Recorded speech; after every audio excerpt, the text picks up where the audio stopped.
NBI laban sa isang vlogger dahil sa pagpapakalat ng mali at malisyosong impormasyon hinggil sa sinabi ni NBI Director Jaime Santiago tungkol sa mga OFW. Si Isaiah Mirafuentes ng PTV sa Balitang Pambansa.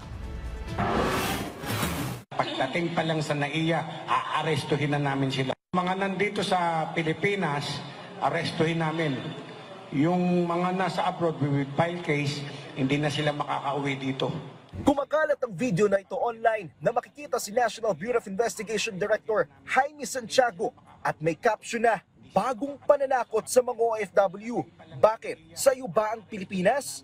Ang video, pinaniwalaan ng napakaraming netizen at tinadtad pa ng mga komento. Pagdating pa lang sa NAIA, aarestuhin na namin sila. Pero ayon mismo sa NBI, fake news ito dahil ang video ay isang splice video o cut video mula sa isang presko na kasama si Director Santiago.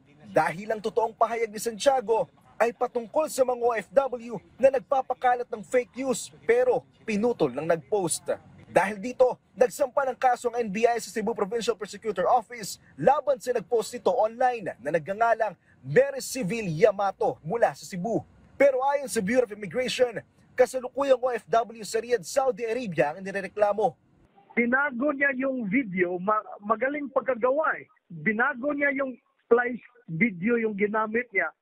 Nagbago yung pananalita ng director namin. Iniba niya yung contents ng interview. Paglabag sa Article 154 o unlawful use of means of publication and unlawful utterance at paglabag sa Article 142 o inciting to sedition ang kasong isinampa ng NBI laban kay Mary Civil Yamato. Hanggang sa ngayon, hindi pa rin naalis na nag-post ang video na ito sa kanyang TikTok account. Nanindigan ng NBI, nakaisa sila sa pagpapahinto ng pagkalat ng mga peking balita online.